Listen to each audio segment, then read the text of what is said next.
O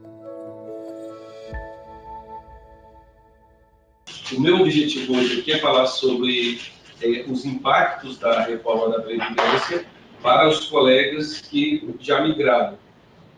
Só que na hora que eu estiver falando disso, com certeza eu vou estar falando para os colegas que também não migraram ainda, porque tem toda uma correlação. Porque a PEC 6/2019, ela vai alterar regras que vão atingir todos. Mesmo aqueles que já migraram e aderiram ou não aderiram, vão ser impactados. Então, a gente vai tratar dessas alterações que a PEC propôs, né, para ver o alcance das mudanças em relação a uma eventual opção de migração, ou até mesmo aqueles que já migraram terem, vamos dizer, mais conforto, né, com a opção que fizeram, e também para aqueles que migraram e não aderiram, para verificarem quão vantajoso é você fazer uma previdência complementar na FUNPRESP e JURE, mesmo que eventualmente você possa fazer uma opção de fazer uma complementação em outro lugar, tá certo? Isso, por óbvio, depende da vontade e do conhecimento específico que cada um tem com relação a investimentos, com relação à diversificação, com relação a risco e outros detalhes que envolvem aplicações financeiras para fins de benefício previdenciário, ligados a uma previdência complementar, tendo em vista que o nosso regime próprio ele não consegue pagar benefícios integrais, porque algumas verbas nós perdemos no momento da aposentadoria. Então, se eu preciso de uma complementação, eu posso usar a FUNPRESP e JURE para isso, ou eventualmente um outro mecanismo.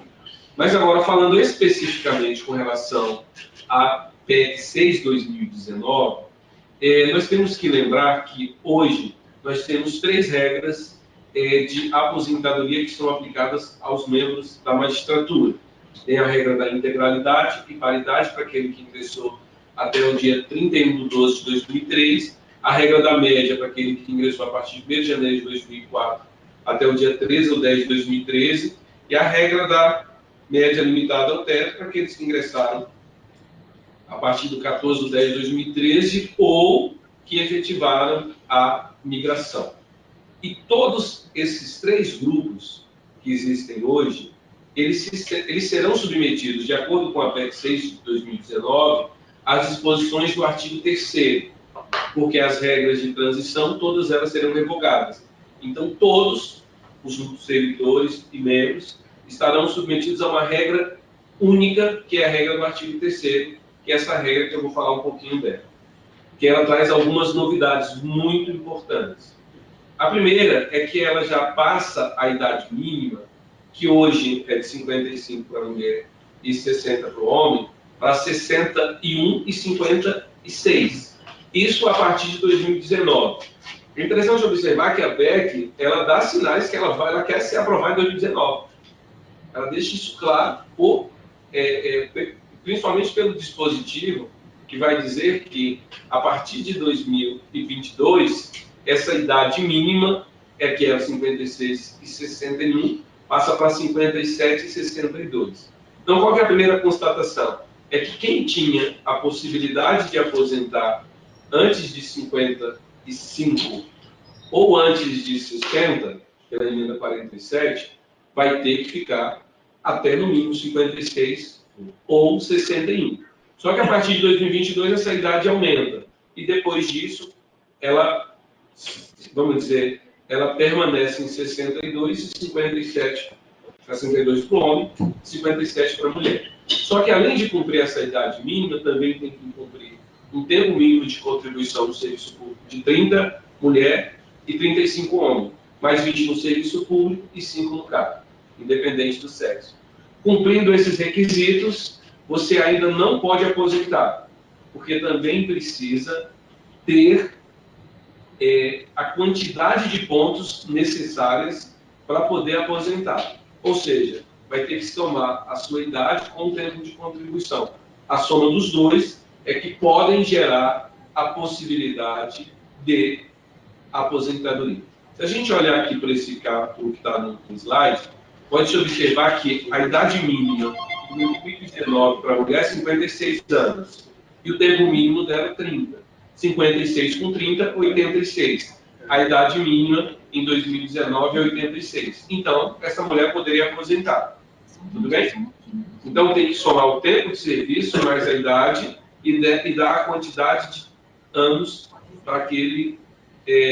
a quantidade de anos, a quantidade de pontos naquele ano, 2019. Então, cada pessoa vai ter que olhar o seu caso individualmente para descobrir quando é que pode aposentar. Eu vou fazer aqui uma simulação para a gente ver isso. Vou pegar aqui o caso do doutor Mendes, Fernando Mendes. Que ano que o senhor nasceu? 71. 1971. Né? Quantos anos de contribuição o senhor tem até hoje? Tem todo o tempo. Eu tenho 20? Eu tenho 20. Comecei aqui com 16, eu tenho 31. 31 com 16, 47. Então o que vai acontecer? Como o doutor Fernando vai completar 62 anos depois de 2022, então ele só vai poder aposentar com 62 anos. Quando ele tiver 62 anos, em 2033, ele vai ter 45 anos de contribuição. E a soma de 62 com 50 com 45 vão dar 107. Então, aos 62 anos, ele pode aposentar. Só que, aos 62 anos, ele vai poder aposentar com a regra da média. Até porque já migrou. Então, ele vai poder aposentar com a regra da média, sendo que, como já tem mais de 45 anos, seria 100% da média aritmética simples, de toda a remuneração de contribuição, salário, subsídio, desde a competência de julho de 94, ou seja, uma possibilidade muito grande de receber um benefício perto do teto. Por que perto do teto? Só tem tempo de INSS, não tem? Sim. Então, se tem tempo, e foi do teto ou não? Foi do salário mínimo? Foi abaixo do teto? Quando eu aluguei... Isso. Então, tem tempo abaixo do teto. Então, quando fizer a média de todo o tempo, desde 94, você vai reduzir um pouco a média, como a maior parte vai ser tempo da magistratura, como servidor público, então reduz um pouco. Então, talvez 5.600, 5.500. Eu tinha ideia. Nem o teto não vai chamando. O teto é porque o valor, isso é uma situação interessante, porque não se garante o teto. É sempre benefício limitado ao teto. Então, o senhor poderia sair aos 62. Ah, mas eu quero sair antes. Nenhuma chance. A nova regra, só quando completar 62. E por acaso, no caso do doutor Fernando, ele cumpre os dois requisitos, que é o tempo de contribuição, que ele ultrapassa os 35, e também ele cumpre os 105 anos. Agora, quem começou a trabalhar mais tarde, com 25, 26, quem começou aqui? O senhor começou a trabalhar mais tarde? 26. O senhor? O senhor da comunidade? Eu sou quanto? 23? Foi sem contribuição. 23? 18. Então vamos com o colega de 23. Eu comecei com 15, então estou mais cedo aqui. Qual ano de nascimento? 71. Você? 71. 71 também? Quanto tempo de contribuição? Não tinha contribuição privada? Não foi considerado. Então, todo o tempo que o senhor tem de contribuição, Desde janeiro de 95. Dezembro de 94. Tá, então o senhor teria 24 anos. 25, dezembro de 94, 24 anos de contribuição. Então, o que vai acontecer? Ó? O senhor vai ter, quando o senhor tiver 62, mas o senhor entrou quando no serviço público? Dezembro de 94. 94, então está na regra da paridade de integralidade. Então, quando chegar aos 62 anos, vai ser em 2033. Só que em 2033 o senhor vai ter 38 anos de contribuição. Só que o senhor só vai ter 100 pontos. E existe 105. Então, o senhor só vai ter 105 pontos quando o senhor completar 65 anos. Então, vai coincidir. E aí, aos 65 anos, o senhor tem a opção de receber o benefício pela regra da integralidade. E paridade aos 65 anos. Caso não tenha regra de transição.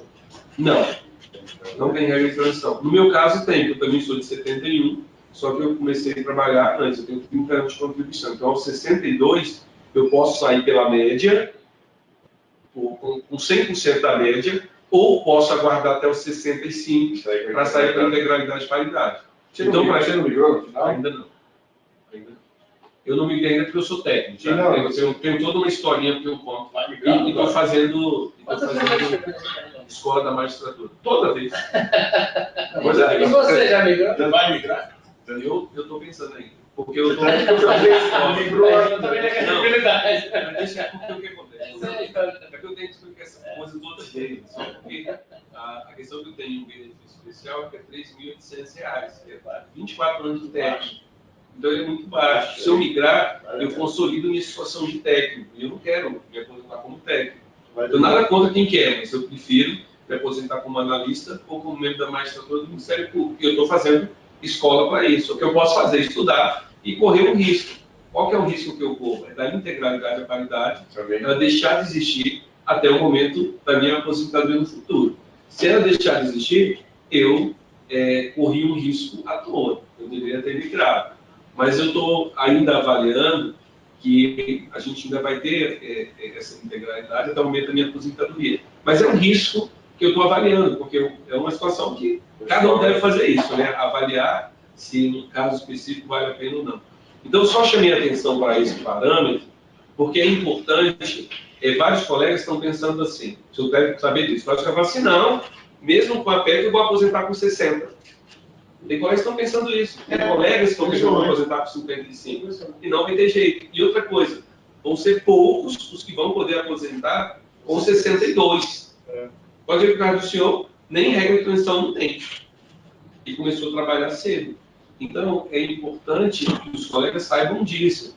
Que a PEC, a proposta é muito clara. É que todos saiam aos 62, homem no mínimo, ou encaminhem todos para os 65. Os mais novos todos vão para 65. Porque aqui tem uma exceção, não é comum. Normalmente as pessoas começaram a trabalhar com 25, 24. É incomum no nosso caso, com os trabalhos com 15, com os trabalhos com 23, com 18. É mais incomum. Então você tem a regra jogando todo mundo realmente para essa data fim. Isso é importante. Tudo bem, com licença, posso juntar? Claro. Cristina. Tudo bem, Cristina.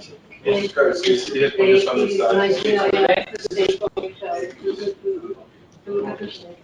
Você se importa de ficar aqui? Não, porque Está filmando. Está filmando ali para cá, claro. para a frente pode atrapalhar. Então, é muito importante essa primeira questão com relação ao tempo, por conta da regra de pontos, que é novidade. Como a regra de pontos é novidade, ela vai empurrar as pessoas a aposentarem mais tarde. E é realmente bastante importante ter essa compreensão para não se frustrar. Porque a pessoa fala assim, não, vou aposentar ainda com 53, não vou migrar. Sim, mas 53 não existe mais, é no mínimo 57. Então, são 4 anos a mais de trabalho para receber a mesma coisa. Então, é importante ter essa compreensão. O segundo ponto importante, que eu acho também que é muito interessante, é que quando completar o requisito, completou o requisito, pontos, tem todo ali, quem completou 30 anos de contribuição, 35 anos, a questão é que, se não tiver 40 anos de contribuição, o valor do benefício vai ser proporcionalizado, ou seja, vai ter redução percentual de 2% para cada ano de antecipação à aposentadoria. Então, por exemplo, tem 37 anos de contribuição, quer aposentar? Pode? Pode. Só que com 37 anos de contribuição vai perder 6%. Então, vai sair com 94% da média de 100%. E aí, um outro problema. Porque quando a gente fala da média de 100%, muita gente está achando que vai ser a última remuneração. E não é isso. É média de todas as remunerações, salários e subsídios de contribuição, desde a competência de julho de 94. Então, a pessoa pode estar fazendo um cálculo, não vou migrar não, porque eu vou receber 33. Só que na hora que fizer o cálculo, vai dar 25. E com 25, teria que ter migrado. Teria não, né? Teria um cálculo muito mais favorável à migração. Então, são vários detalhes que precisam ser avaliados para a tomada de decisão. E a PEC, ela está mostrando isso muito claramente. No caso do colega, como ele tem a regra da integralidade, então ali a gente sempre joga 100%. Até porque vai conseguir com 65 anos. Então para ele é 100%. Né? Mas tem colegas que na hora que entrar na regra da média, ele não tem integralidade. Aí às vezes fala assim, não, se eu fizer 40 anos eu vou ter integralidade. Não. Ah, mas eu tenho 40 anos de magistratura, eu vou ter integralidade? Muito provavelmente não. Mesmo assim. É bem difícil ter 40 anos de magistratura, mas tem gente que vai ter. Eu, cara, com certeza. Eu votei, eu entrei com 23. Sim. Mas eu já migrei. Então, não, assim, mas só que teria que ficar, mas só que eu teria realmente 40 anos na magistratura e 40 anos de benefício especial e também, eventualmente, na compensação. Então, haveria uma compensação. Então, com relação à aposentadoria... Mas esse 100%, você está falando 100%, mas hoje é 80%. Sim, mas não. Já está pensando, mas já está pensando adiante, que acho que vai ser... Não, é a proposta. Não, mas talvez não seja. Sim. Tem que ser alterado. Exatamente. Está trabalhando com o pior cenário. Ah, entendi. Não é porque nós estamos avaliando Entendi. avaliando a proposta da PEC. Que bem lembrado. É que eu não entendi ainda, eu tenho uma coisa. Estou com esperança, eu tenho esperança, é a última que morre. Diferenças que tive. Não, de que essa média seja. Que essa média aí me ajude. Seja Eu já estou muito. Não, mas não sei. Sem saber, né? Pois é, mas eu acho inconstitucional você ter que optar sem saber direito qual é a regra. Ah, mas. Isso aí. Tem um monte de colega que está pensando assim. Não, eu concordo, mas hoje, por exemplo, eles vão julgar as adinhos lá. Não chamou, o filho não chamou. Eu jogar todos os adinhos contra a reforma, todas as reformas da Previdência hoje. Um Mas plenário hoje tem negócio virtual da lá, no corrupção. seu dia e tal. Agora, esse de manhã, na Mas pauta. não, já terminou? Já, porque a pauta de manhã é uma, né? E aí terminou, não chamou, aí tem a pauta da tarde independente. Entendi. Não é continuidade. E não terminou o julgamento da manhã. Esse caso das atitudes, isso não chamou para o julgamento porque atrasou. Entendi. Mas aí já estou colocando o ponto de vista de uma grande parcela. Não, claro. Interessante. É porque já mandou, na abertura eu fiz exatamente esses esclarecimentos. É porque o que a gente está... Só esclarecendo novamente. É porque o que a gente está fazendo aqui? A gente está avaliando o impacto da proposta da PEC 6. Tá. Aí a gente sabe que a PEC pode ser diferente, o resultado dela pode ser diferente. Mas hoje, o que o governo quer é isso. Tanto que enviou essa PEC para o Congresso Nacional. E lá no Congresso Nacional, hoje, a regra que foi, vamos dizer assim, que está prevalecendo para o futuro seria essa. É óbvio que podem ter várias mudanças. Só que a gente precisa, que é o que eu acho que é mais importante, não é nem avaliar a regra em si. O mais importante do que avaliar a regra em si é saber o que o governo está querendo. E ele deixou muito claro aqui. Ele está querendo que nós contribuamos por mais tempo, para receber um benefício menor por menos tempo, já que a gente vai aposentar mais tarde. Então, isso está muito claro. Agora, o governo também inovou, e isso é muito importante, o governo inovou com relação à integralidade. Porque a integralidade sempre foi o quê? As verbas permanentes que a gente recebe. E quintos incorporados, por exemplo, é uma verba permanente. Só que, nesse caso, tem um parágrafo, o parágrafo 10 do artigo 3º, ele criou uma espécie de proporcionalização da integralidade. Como que ele está fazendo isso? Ele está falando que aquele cargo que estiver sujeito à variação de carga horária, aquele cargo que estiver sujeito a vantagens pecuniárias permanentes que também forem variáveis, por estarem vinculadas a indicadores de desempenho, de produtividade ou similar, nesses dois casos, vai ser considerado, vai ter que pegar os últimos 10 anos de recebimento e vai se fazer uma média. E, além disso, com relação aos quintos incorporados, e não só quintos incorporados, as vantagens pessoais permanentes, os adicionais de caráter individual que forem originários de incorporação à remuneração de parcelas temporárias ou de exercício de cargo em comissão, são os famosos quintos, vai se receber 1/10, 1/30 para cada ano de recebimento e contribuição sobre aquele valor, mesmo que seja contínuo ou que seja intercalado. Então, o que acontece? No meu caso, por exemplo, eu tenho quintos incorporados desde 1999. Então, eu tenho quintos incorporados que eu incorporei em 99, em 2000 e em 2001. Na verdade, eu tenho desde 98, eu tenho 4 quintos. Então, eu tenho 98, 99, 2000 e 2001, que foi o último. Então, o que acontece? Esse primeiro aqui de 98, eu recebo ele há 21 anos. Então, se eu aposentasse, desse eu receberia 21, 30 avos. Esse eu recebo há 20 anos, 20, 30 avos. Esse eu recebo há 19 anos, 19, 30 avos. Esse Nada é total. não é total. Então, o que acontece é que criou-se um conceito de proporcionalizar a integralidade. No caso só da integralidade. Não, é no caso da integralidade. Que não afeta a média. Não afeta a média. Então, é importante, e como eu estava dizendo, é entender o sentido da reforma. Nesse sentido, eles estão preocupados, tão preocupados com o valor da integralidade, que estão criando uma fórmula de proporcionalizar. Então, assim, isso é muito preocupante, porque quem acha, não, vou sair pela integralidade, tudo bem, no caso dos magistrados que recebem só o subsídio, tudo bem, mas imagine que criem aquele quinquênio, né, a valorização da magistratura, que é o percentual de 5% a cada 5 anos, não é isso? Então, vai ser uma vantagem incorporada. Será que não pode também fazer uma proporcionalização? Proporcionalizar ela de alguma forma? Pela quantidade de tempo que está contribuindo, exatamente para reduzir também? Porque a integralidade, a partir dessa reforma, é uma integralidade mitigada. Só que hoje, colocaram essas 3 verbas. Nada impede que incluam-se outras, se esse caso passar. Então, isso também é muito importante. Para aquele que já migrou, nem tanto, mas para aquele que vai migrar sim. Só que ali por último, que é o último ponto ali no slide, é aquele que ingressou após a FUNPRESP ou que migrou. Também vai ser aplicado o mesmo conceito, de 60% da média e 2% para cada ano de contribuição que exceder a 20.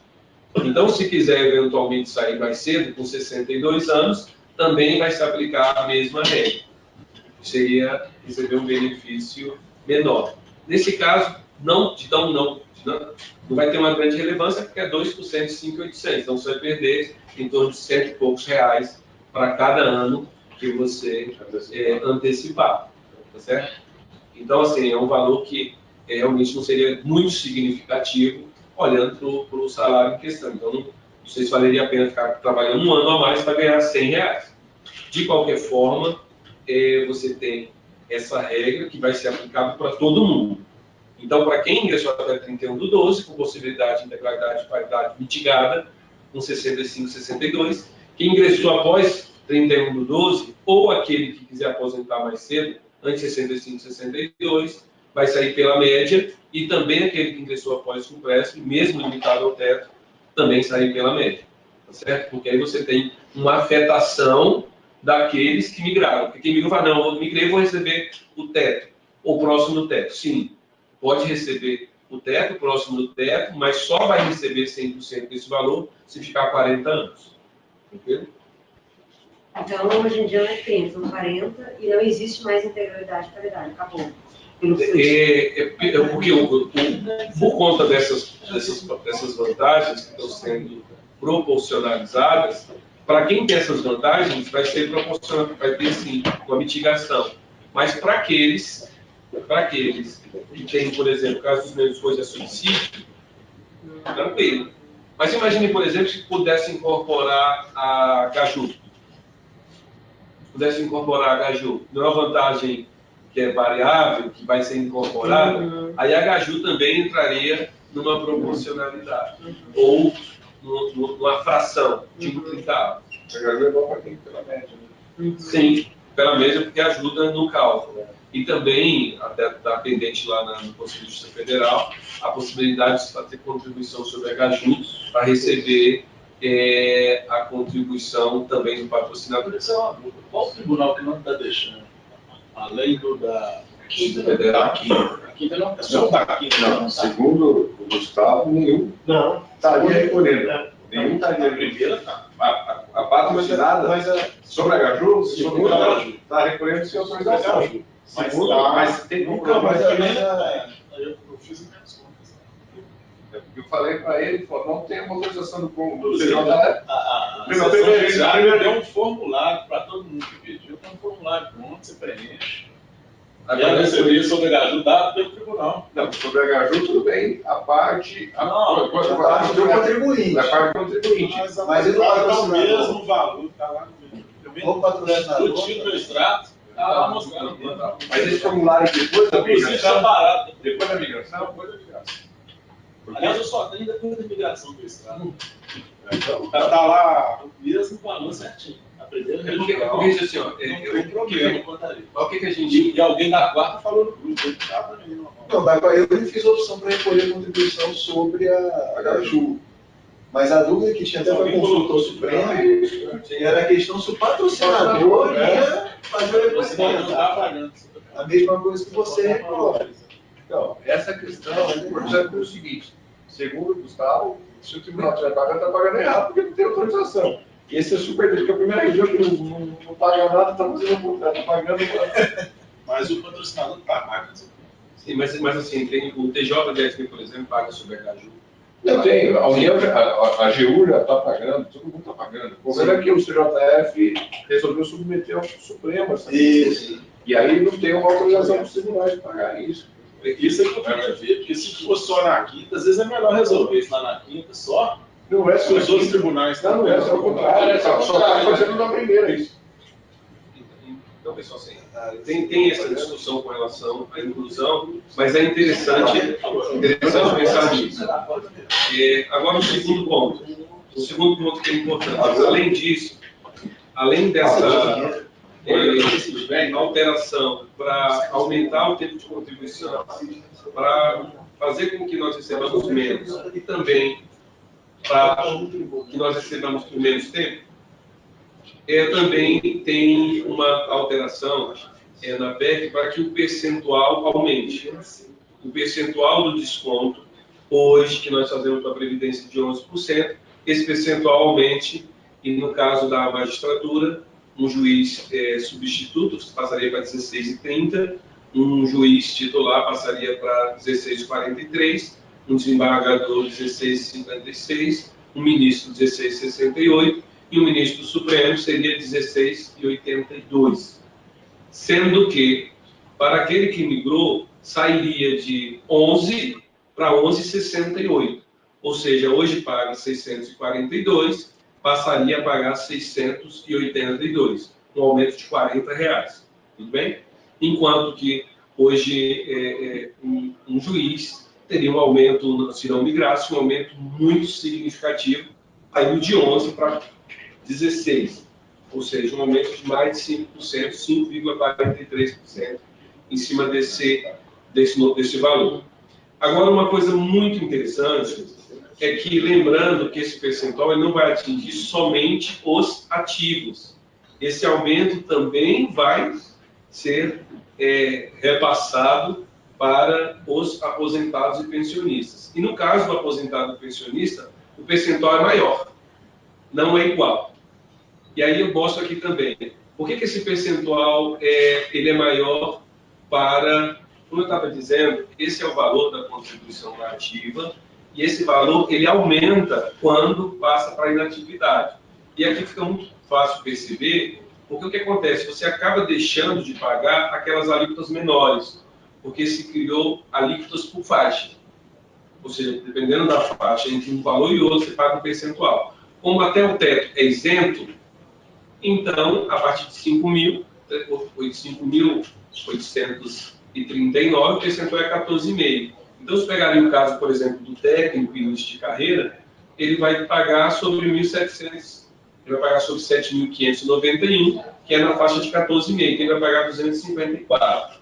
Então, na ativa, ele pagaria 12,34 e na inatividade 14,50. O magistrado, ele sairia aqui um juiz que sairia de 16,43 para 17,43.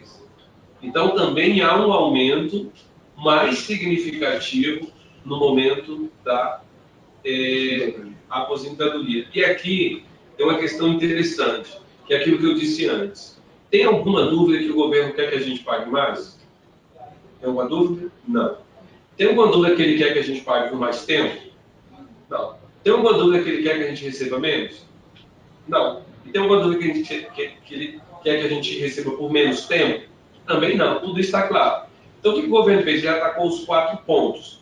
Ele quer que a gente pague mais, por mais tempo, para receber um benefício menor por menos tempo. Simples assim. Então, qual é a alternativa que se tem? Eventualmente migrar.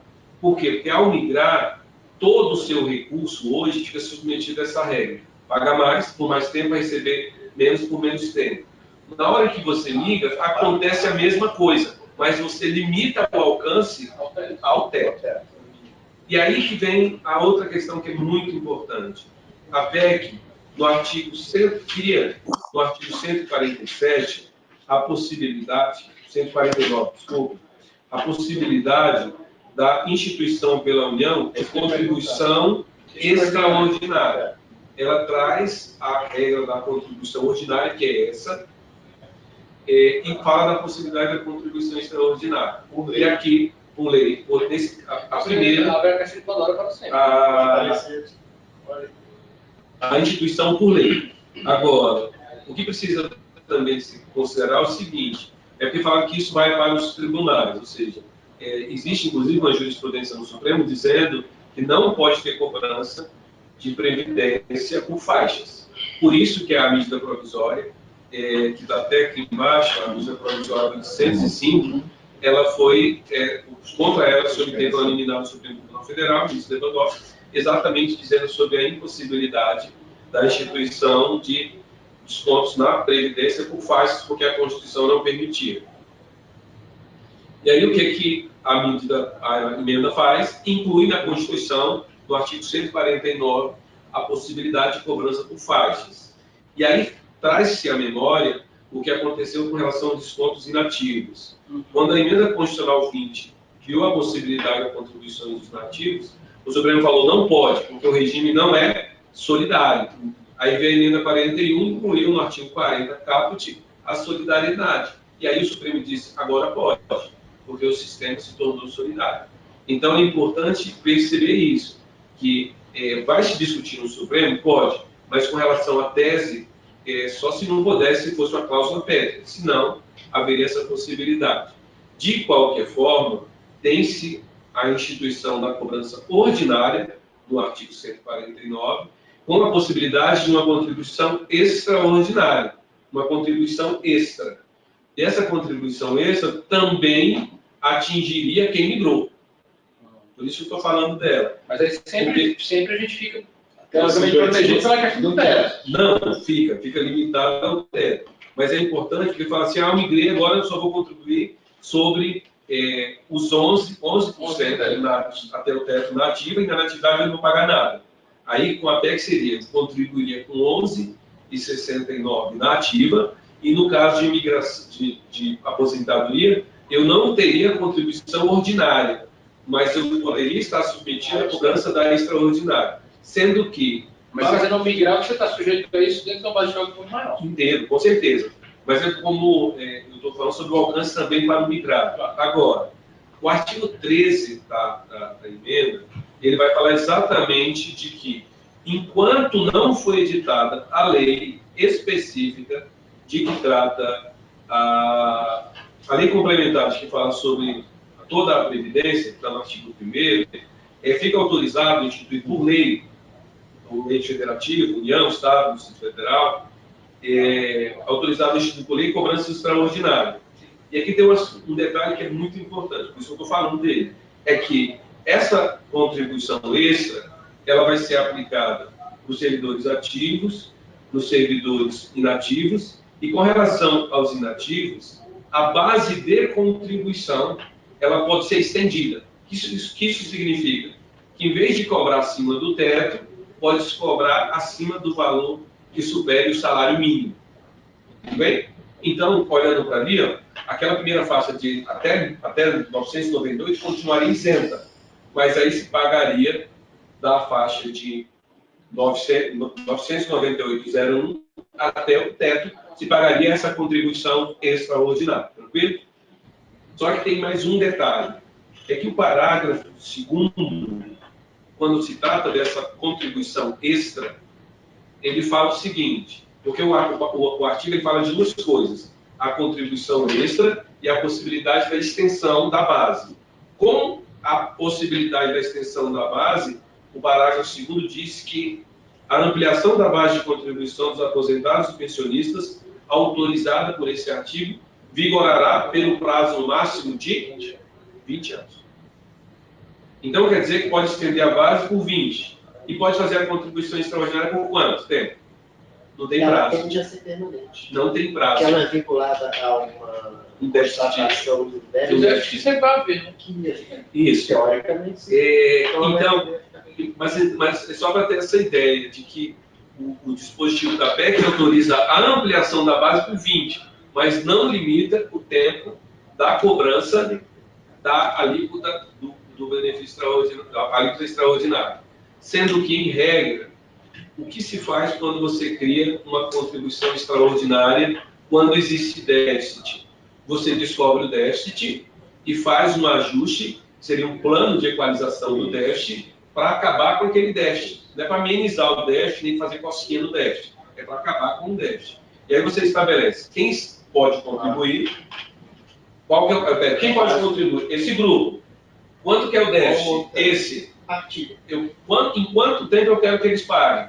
10 anos. Aí eu pego o déficit, divido por todos eles para pagar em 10 anos. Aí eu tenho um percentual. Se for em 20 anos, eu tenho um percentual menor. Se for em 30 anos, eu tenho um percentual menor. Então, se for para isso, nós estamos com um problema. Porque o déficit atuarial é em torno de 1 tri. Não, e são contas que nunca vêm a público. Então, mas aí tem... Porque, teoricamente, para que isso pudesse desejar, o governo teria que anualmente publicar isso. É porque, na realidade, não sei se o senhor chegou a ver, teve uma apresentação que foi feita pelo governo, que é a apresentação da nova Previdência. Nova Previdência é para todos, é melhor para o Brasil. Nessa apresentação que foi feita pelo governo, tem um slide, salvo engano, aqui, ó. O slide 6, ele diz qual que é o déficit. Mas aí precisa que tem que ser proporcional ao déficit, não fala. Não, mas é porque quando você faz... Destinado exclusivamente ao equacionamento... A lei do Janeiro deverá estar fundamentada e deverá estabelecer medidas do seu equacionamento. E o que é equacionar o déficit? E qual é o É acabar. Então, pelo que se tem aqui, por exemplo, assim, a apresentação do governo, que subsidia, foi feita uma apresentação da reforma total, o déficit seria de 51 bilhões, agora em 2018, com perspectiva de ser 54 bilhões em 2019. Do próprio, né? Do próprio. Só que isso é um déficit corrente, né? É um déficit corrente.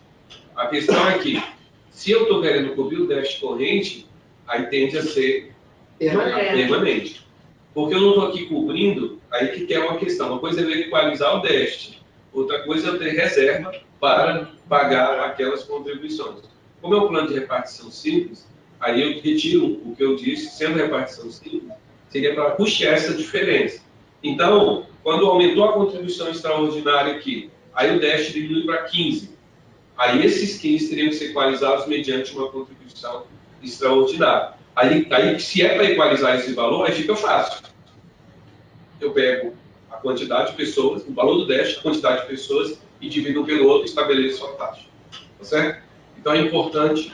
proporcional. Muito, ele é proporcional. Só que, tem um detalhe. Quando fala que tem que ser proporcional. Lá no artigo 149, quando ele vai tratar da alíquota, é um negócio surreal. O senhor está acompanhando aí, doutor? É na página 7 lá no iniciozinho ali, quando a gente estiver falando do parágrafo 1º C. Regra de cálculo, né? Isso. Aí fala da contribuição extraordinária.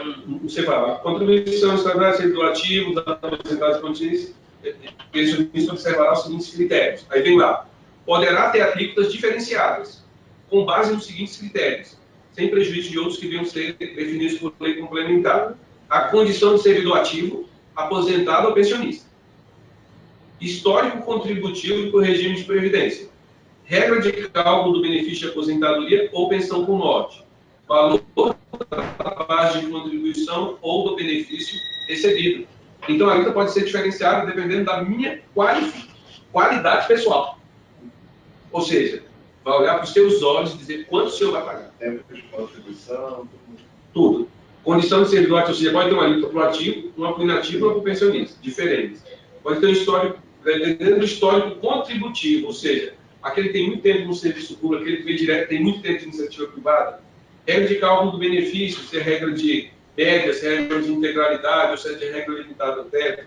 Também, a regra que a pensão não foi implementada foi naquela regra que recebeu 100%, na regra que era 100% até o teto, e depois, o que ultrapassar o teto seria mais 70%, foi na regra nova. Então, vejam que não vai ser simples conviver com essa quantidade de possibilidades. Então, isso faz com que, de novo, aquele argumento que foi falado inicialmente, aquele que migra, a parte que o governo vai ter acesso para mexer está limitada ao teto. Aquele que não migra, seria os 33 mil, estariam submetidos a tudo isso. Não só na fase ativa. Essa que é um detalhe importante. Tu não vai falar, não, agora vai fazer isso, mas depois quando aposentar, não. Quando aposentar, piora. Porque eu percebo piora com relação hoje. Porque hoje é 11% para o ativo e para o inativo. Inativo é 11%. Na hora que inativa, você está acostumado a pagar 14,43%, aí vai passar para... vai aumentar 1%. Aí diz, mas só é 1%. Tudo bem. Só que não é 1%, na verdade são de 11% para 17%. Então é 6,37%. Então é importante ter essa, vamos dizer, considerar tudo isso, não só para quem migrou ficar mais tranquilo, né? Porque migrou já saiu dessa regra, mas também para esclarecer para os colegas o risco que se tem ao ficar no regime próprio hoje com todas essas ameaças, sendo que, foi o que a colega colocou, pode ser que essa PEC não passe sim, que ela seja minorada. Mas, até porque, fazendo aqui a análise, se você juntar a alíquota de 14 para cima, mais uma alíquota extraordinária eventual, aí você vai ter uma alíquota confiscatória, né? Porque o Supremo quer o imposto de renda vai 50%. Sim. Aí que Mas é isso, é interessante a gente fazer essa análise como você está fazendo, na situação posta, porque, enfim, sim. Pior do que isso, acho que isso, mas agora. Mas ele continua Isso, mas também é importante porque na hora em que for conversar no Congresso, falar sobre o tema, tem que fazer essa demonstração, porque é que eu posso dar o próximo passo. Depois desse valor, a gente pode, do jeito que está ali, é só descontar os 27,5. Então a gente vai ver a taxa de reposição, que eu vou falar um pouquinho agora. Eu vou falar também sobre a questão da pensão por morte, que muita gente também não está considerando, que é o seguinte: quando a gente fala da pensão por morte, tem toda uma regra que foi colocada, mas eu vou falar da consequência dela com números, para que fique bem claro vamos dizer assim, a sutileza da alteração. Sendo bem sarcástico, olha a sutileza. Porque é o seguinte, aqui tem uma diferenciação que é importante entender, que é a diferenciação da aposentadoria, melhor, da pensão por morte na regra atual, com a pensão por morte na regra nova. Tudo bem? Como é que funciona hoje? Que ali está o caso do juiz, ali com 33. A regra hoje é o seguinte: o valor até o teto paga 5%, daria 5.939. E o que ultrapassa o teto, 70%, é 19%. Então, o pensionista hoje receberia 25.334, tudo bem? Que é uma reposição de 75,2%. Tudo bem? De 33 passa para 25. Tá bom? Agora, como seria isso na PEC? E o exemplo que eu fiz na PEC é para um colega que tenha 20 anos de contribuição. No dia em que saiu a PEC, com essa nova regra, ele lembrou que tinha 20 anos de contribuição, e aí ficou tão emocionado que morreu. Por quê? Porque olha só o que vai acontecer com o mesmo juiz, que tem 20 anos de contribuição. Seria 33%. Só que na hora em que falece na ativa, a PEC determina que ele seja aposentado por invalidez. E tem que dar o proveito dessa aposentadoria por invalidez, que representa, para ele que tem 20 anos, 60% proporcional. Então seria 20%. Só que a PEC também diz que desses 20%, até o teto recebe 100% e o que ultrapassa o teto recebe 20%. Então, quanto ficaria? 15.900. Só que esses 15.900, a gente vai ter que olhar agora para o beneficiário de pensão. Se tiver só o cônjuge, vai receber 60%. Então, significa o quê? Que esse cônjuge vai receber 9.540.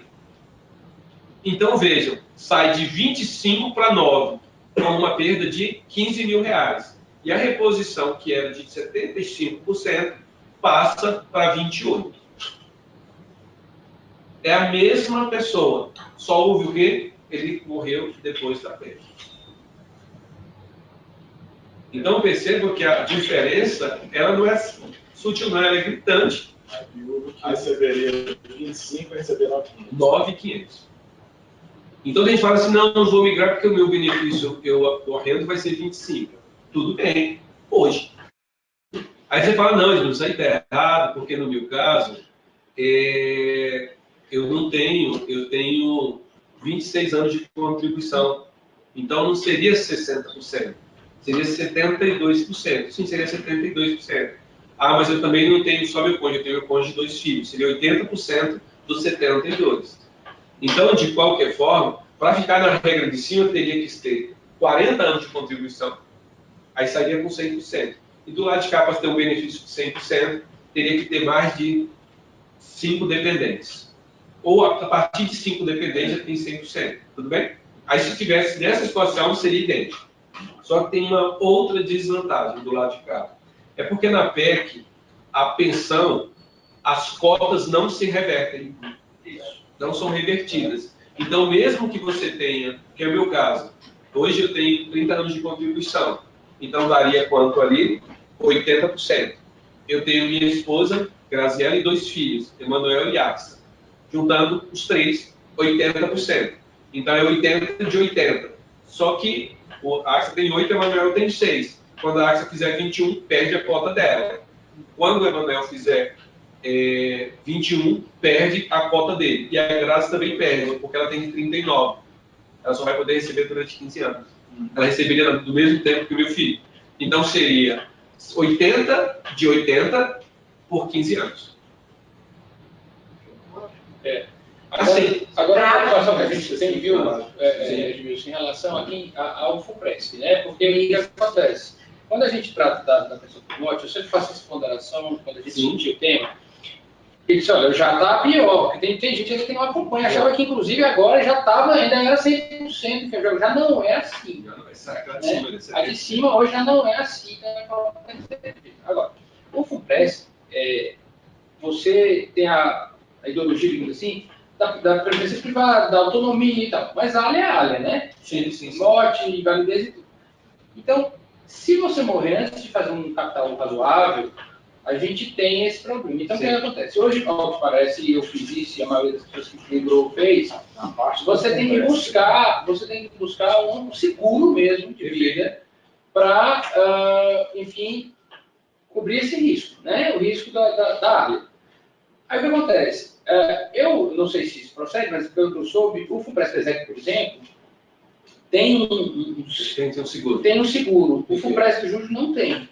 Na realidade, a gente está recebendo essa semana as propostas, a gente já fez o processo licitatório e já vai oferecer para os colegas, se não tiver nenhum recurso, a partir de maio. A partir de maio, a gente já vai oferecer o seguro, maio agora, 2019. Em termos de mercado? Muito mais barato. Muito mais barato. Porque assim, veja, qual é a análise que eu faço, me corrija se eu estiver errado. Sim. A gente tem que fazer um seguro de vida que cubra a expectativa do seu saldo no FUNPRESP no futuro, não é isso? Então, se eu imagino que eu vou ter um saldo de, sei lá, 2 milhões, eu tenho que ter uma indenização de seguro, em caso de morte, invalidez e tal, doença grave, aquela coisa toda, de 2 milhões. Sim. Então, assim, a média que eu vi no mercado hoje vai dependendo da idade e tal, vai de, sei lá, 350 a R$800, ou se for um colega mais velho, R$2.000 e tantos de mês de seguro. Perfeito. Os patamares do FUNPRESP, como é que estão em relação a isso? É porque a gente depende muito, né? Não, é porque o que acontece? Nós colocamos na própria licitação uma base para que as seguradoras apresentem as propostas dela. Tá. Só que a gente colocou um valor realmente muito abaixo, bem abaixo do mercado, considerando inclusive fundos de pensão. Só que tem um segundo detalhe, é que na FUNPRESP você faz uma contribuição extra quando se paga o seguro. Então, por exemplo, se você tem um seguro de R$400, você vai fazer uma contribuição a mais para a sua previdência de R$400. Aí você abaixa o imposto de renda. Isso é bom e que não é como um prêmio de seguro, porque o prêmio de seguro é um gasto, né? Você não abaixa o imposto de renda. Então, nesse caso, você consegue abater no imposto de renda e fica também mais barato por conta disso. Já seria mais barato normalmente, ainda mais barato por conta dos 12%. Não, ele vai entrar nos 12%. Vai entrar no limite dos 12%. Se você já tiver no limite dos 12%, você não consegue bater isso. Não, mas é só porque como o participante patrocinado, a contribuição patrocinada não entra por limite dos 12%, então você tem 12% para fazer qualquer coisa em qualquer previdência. Então, vai dar muito bem para fazer o seguro e, se quiser, ainda fazer uma outra previdência. Tem colegas até pensando o seguinte, que a facultativa usa para o seguro. Exato. Em vez de fazer a facultativa faria para o seguro, que seria exatamente a diferença. Você, é uma coisa que poderia isso... assim, eu fico fazendo essas análises à luz do meu parâmetro, que é um parâmetro que eu imagino que seja mais ou menos um parâmetro médio. Então, o sujeito está ali com 40 anos e tem filho, pequeno e tal.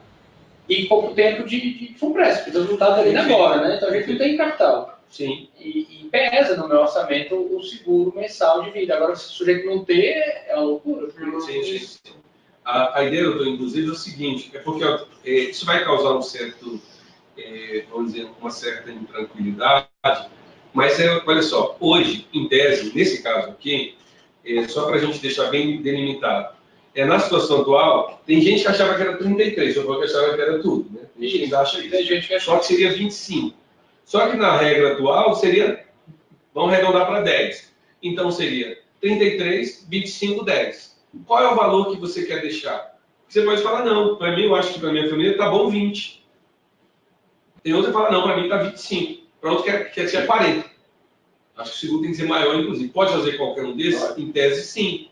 Só que aí você precisa avaliar o risco e quanto que você quer cobrir do risco. Por isso que a gente, na FUNPRESP Jude, em vez de ter uma cobertura ampla no plano, a gente deixa para cada participante decidir pessoalmente qual o valor que ele quer cobrir do risco. Porque aí você pode cobrir mais ou menos do risco, dependendo do seu apetite em relação ao risco. Na esperança de não morrer, né?